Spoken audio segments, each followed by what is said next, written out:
And welcome to Chicanime. You didn't catch me out at all. I'm doing normal stuff.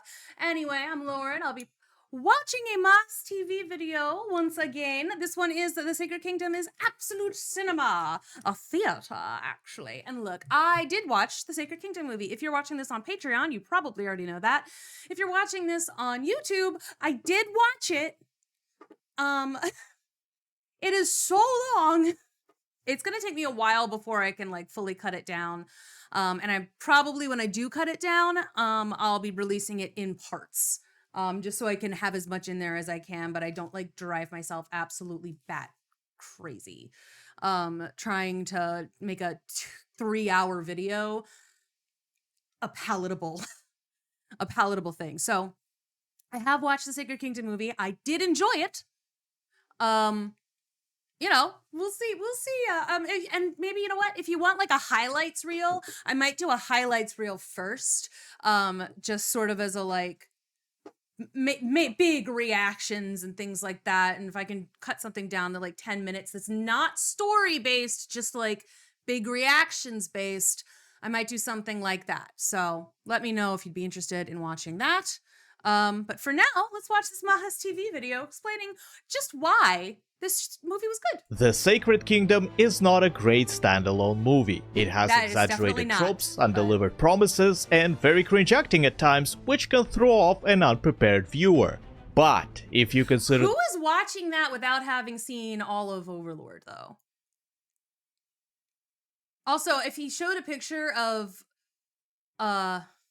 Casey or whatever her name is, I forget, but like as the bad acting, I feel like that's not fair. That's not fair. She's a very muted character. The Overlord's plot and the context behind what's going on, this movie turns into an absolute spectacle. Hello, comrade. My name is Mahis. Come, get yourself a beverage and sit down with me. We got a theater play to enjoy.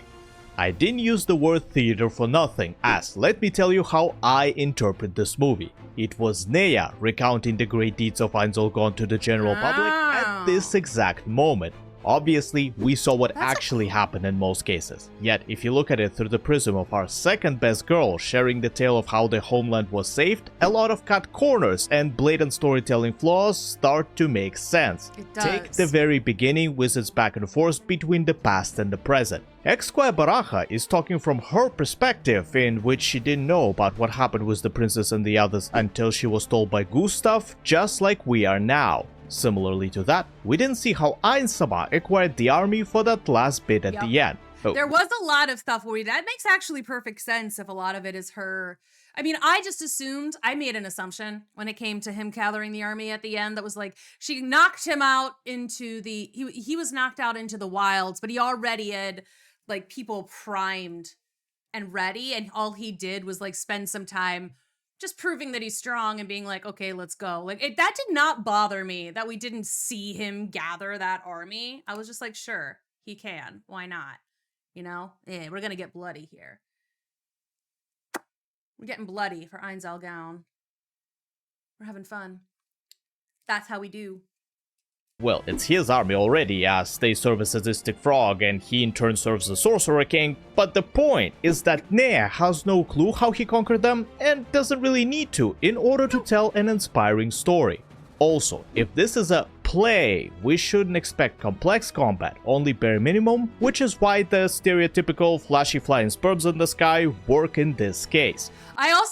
That also didn't bother me because I felt like Ainz was always playing a part here. Like he was acting essentially. But not as much as the Demiurge was acting, but like it was that was like, of course it was just the lights in the sky from her perspective, because it's like he's not actually trying to kill anybody. To prove this point, we can see that all the fights that include our temporary MC were much longer, and to disprove this point, there are a bunch of decent battles, like the one at the gate where Nea wasn't present.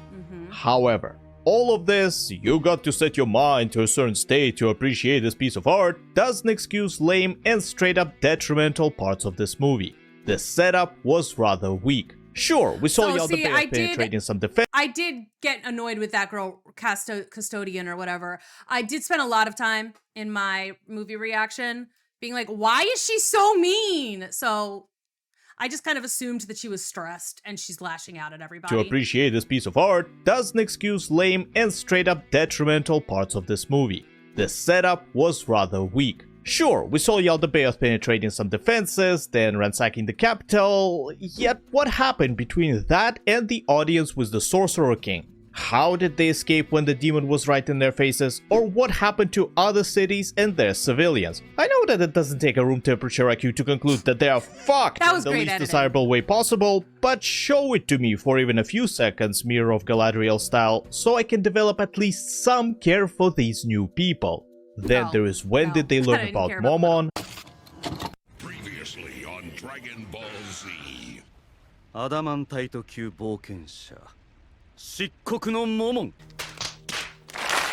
How did this armed unit go through several borders, and what the hell did Nea say to Ainsama? There's a limit to how many times you could do a suspense cut to the future and then explain what happened, as it becomes annoying and frankly very confusing, because 2 seconds ago she was thinking about this undead not being a hater, and now she's being scolded for talking to the Supreme One, which makes the viewer think it's this remark that caused all the trouble. The source material has all the missing pieces naturally, with them meeting blue roses and such, but if you decide to skip certain parts in favor of the runtime, stitch them a bit more coherently.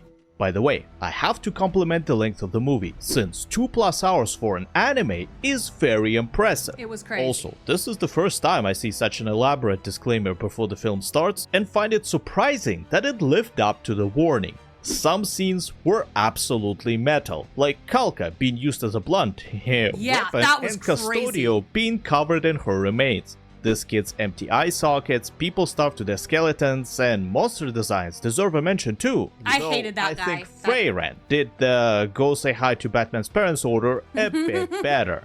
There were a lot of small things I thoroughly enjoyed about this movie, like the bad guys using human kids as shields, going as far as to tie them around themselves to protect their vitals, is exactly how I imagine monsters would fight against humanity on a larger scale. It's not even that far from reality, since children traps are a thing sadly, with one of the best fictional examples I can give being Legion from Fallout, who either gave them a live grenade and sent them forward, or mined the area around to kill whoever attempts to rescue them. Speaking of explosions and creativity, using summons as a... how can I say it for guidelines? Using summons as a controlled anti-personnel combustion device delivery system is very smart. Amazing. Since you don't have to lose soldiers in case of a sudden rapid disassembly of said device, or if they are intercepted. Very cool fantasy concept that other authors should definitely consider. Even existing stuff got an interesting spin, like the taunt skill, actively preventing your opponent from attacking anyone besides you while leaving their decision making intact, is way more dramatic than the usual rewiring of the victim's brain into immediately switching their attention to the tank, as shown in solo leveling for example. It works, I guess, yet it's not that exciting. What is exciting though, and does work really well, are the runes used by the Dwarven craftsmen, whose workshop kindly sponsored this video and provided a nice discount for us to take advantage of. Runes are not just a fancy engraving on your equipment, they make it lighter, sharper, and more durable. Not only will your life expectancy during combat go up due to increased performance, you will also get plenty of time to think about your next move, as the mere sight of such tremendously powerful items will stunlock your enemies into glazing them more than Krispy Kreme does with their dough. Okay, so I did wonder in the movie, because a bunch of people saw the runes on the bow and immediately went into like, oh my gosh, it's runes, and oh my goodness, you know, like they all like started panicking about it. I thought that they were like working for the Demiurge and Nines and were told to do that, but apparently they just started doing that. Okay, cool. I really thought that they'd been told to. And if you're not a fighter, don't worry, as this technology is being brought back, courtesy of the Great Sorcerer Kingdom, to be useful in many other parts of life, keeping your beverage cool, for instance. Ooh. If that's something you're interested in, go to your local runesmith vendor and tell them the promo code EinsLovesAll to get 20% off on your first runic purchase and to get a chance to win an exclusive Einzol Gone plush. I loved that. That was such a fun little, like, not ad read. Seriously though, the promotion of this newly acquired industry takes up about 50% of reasons for this whole charade, and it doesn't go well, neither for Ainsama nor for the viewer. Most of the time, the Nazarik's department of marketing does an outstanding job at selling fear and desperation usually, yet in this case, it's clear that they weren't involved. The Supreme One failed miserably with trying to put rune technology back on the menu, mainly because he gave away a fake runic bow. Yes, if you wondered why there was no satisfying main character moment where Nea finally used her new weapon to its full potential, it's because 1, this is not a fairy tale, and 2, this is just a normal bow. With great stats by the New World standards, but still just a bow decorated with fake, heavily worn runes. It wasn't clear in the movie, just like it wasn't for its new owner, which left a sour taste in a lot of people's mouths due to it being hyped up so much. Again, if you didn't know the context, you would have been rolling your eyes by the end of the movie because they brought it up so often in a not so convincing way. Evil Lord Wrath's acting was painfully terrible. Actually, scratch that. It was pure concentrated cringe like a bad school. But it was funny. Like, I thought it was really funny. Like, it was obviously bad, but I thought it was hilarious. Like, and it was the one other one. It was him. That's the reason that I thought that everything that the rune stuff was all fake.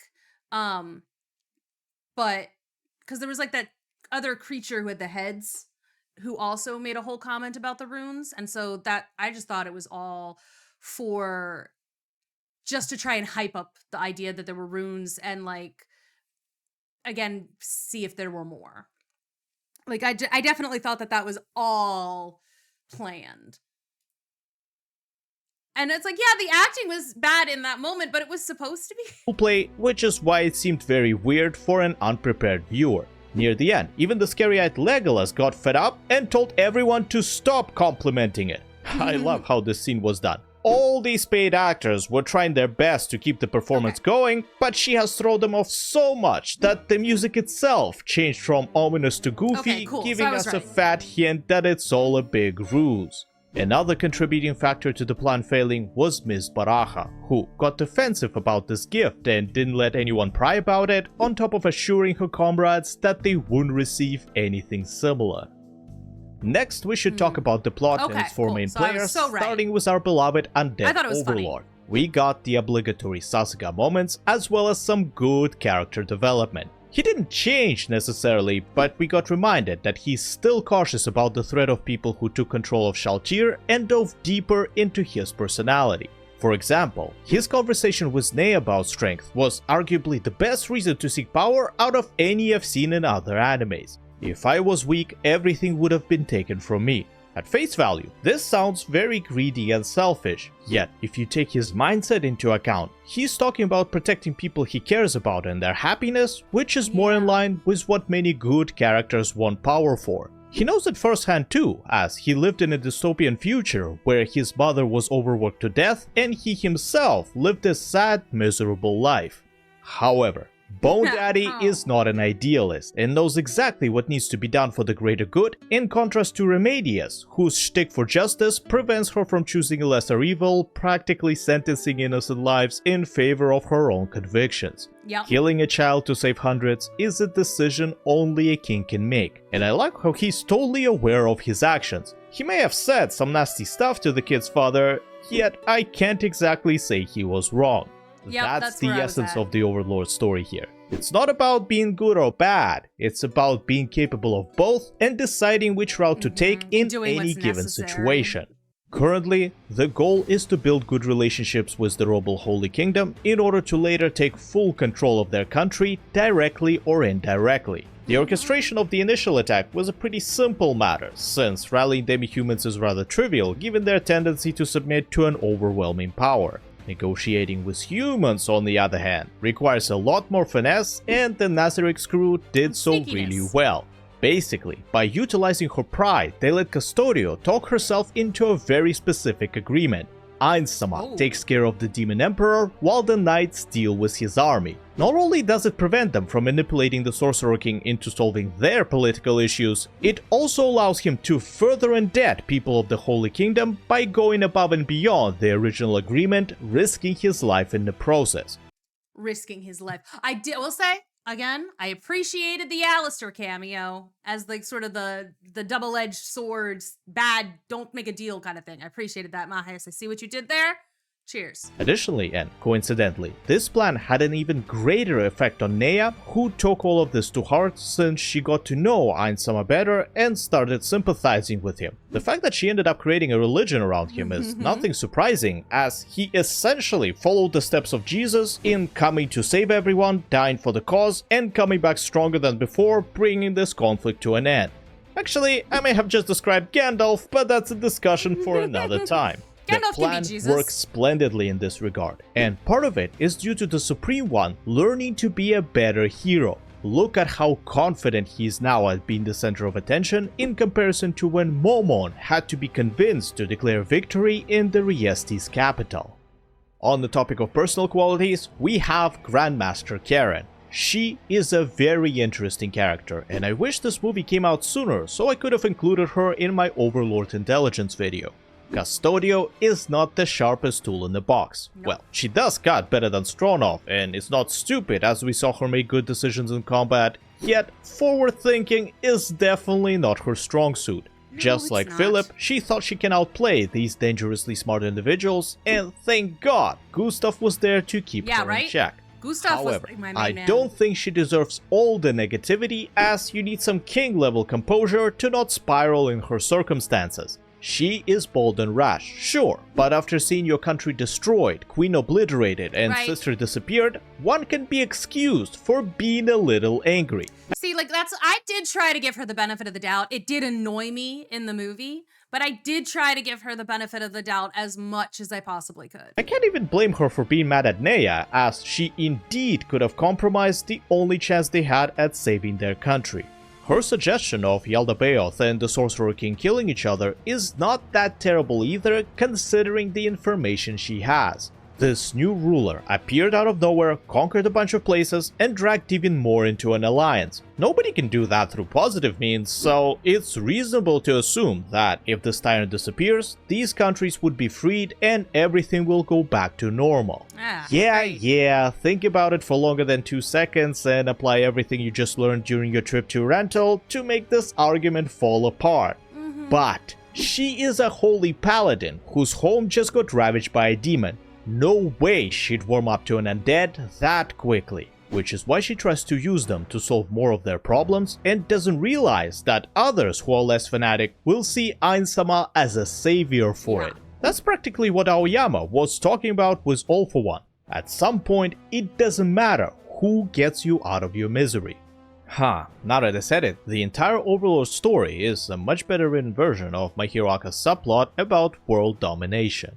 Anyway, she did a few things right, like giving him a plan to moisten up his bones, as a certain wolf says, but she didn't expect him to turn it around and recruit Nea. Interestingly enough, Ainsama accidentally did what Jirkniv intended to do with Aura and Mare. The Bloody Emperor tried to subtly entice the Elven twins to switch sides by offering various benefits to later use them against Nazarick. He failed, just like the Frown Face, who severely underestimated this charming skeleton's ability to build genuine relationships with people. She did have a eureka moment though. Putting together that these two are working together was totally unexpected, and I love how Mr. Doppelganger over here did an oh shit motion and proceeded to not make a big deal about it. If Remedius was known as someone with a triple-digit IQ, others would have paid this speculation more attention instead of the usual well, it was a stretch. Like, I was impressed that she got there. It was a stretch. She's right. But it's also easily dismissed as circumstantial. She goes again, suggesting something stupid. Following that, there is Nea Baraja. We touched on her character already, so there is little left to say. She went through a slightly modified hero's journey that we see in almost every shonen and many other pieces of fiction. Ordinary life interrupted by an event, road to find a mentor, trials and tribulations, atonement for mistakes, and they lived happily ever after. Works like a clock, with Ainsama controlling its hands. Not intentionally for the first half, by simply exposing this girl to a new way of thinking and the true meaning of indiscriminate justice, he became her role model, resulting in her becoming a herald of the Sorcerer King. This is important because our lord was considering other people for his devious schemes, and only after Custodio annoyed the hell out of his pelvic bone, he switched his attention to the young squire, going as far as to resurrect her. Once more, his spontaneous decision proved to be the most ideal, as this is what made Nea think she was guilty of his death and set her on a path of starting a whole new religion.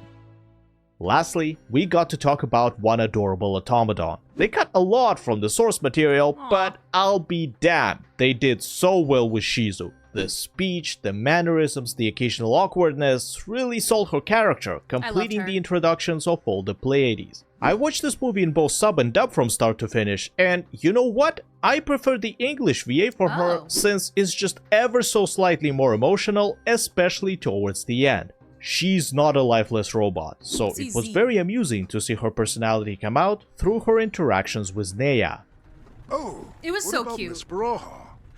She's a human, but it seems you got along well. I like her lots. She's great.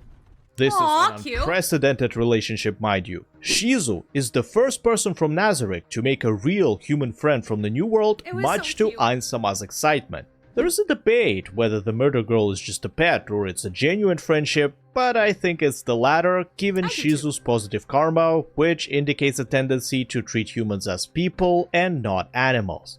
I really hope to see more of her, like the reason for why she was the one to stay behind and help the knights. It was decided after the battle between the Demon Emperor and the Sorcerer King, where the maids were replaced by a doppelganger squad who borrowed their equipment and were buffed by Oriole Omega, the other member of the Pleiades responsible for teleportation gates and stuff.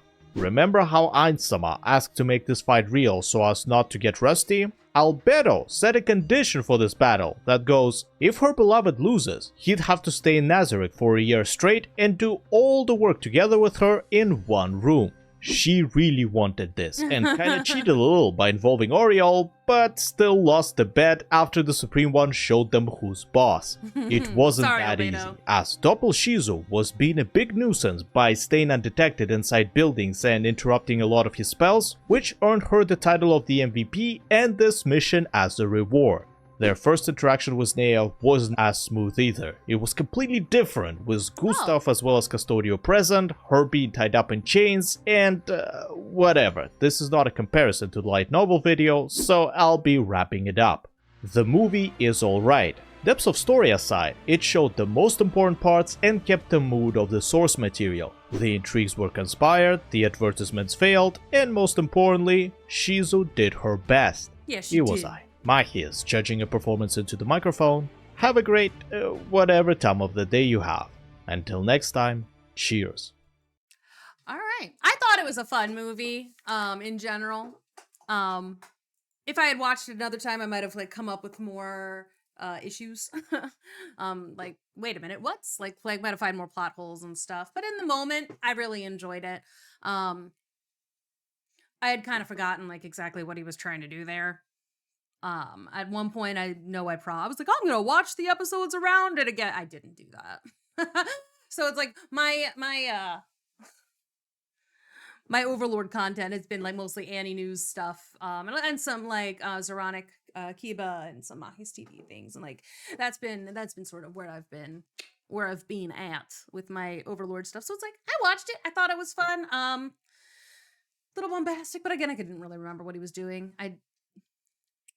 I did freaking clock that prince was sussy AF though, so good job me. It was fun. I enjoyed that. Thanks Mahis for making the video. Explained a couple of things to me that I had not known before, so I very much appreciated that. Yeah, let me know what I should look at next. Let me know if y'all want me to do that highlight reel before I do a tighter actual edit of the whole thing, but I could do a highlight reel a little bit faster, I think. So yeah, let me know, and I will see you in the next one. Bye bye.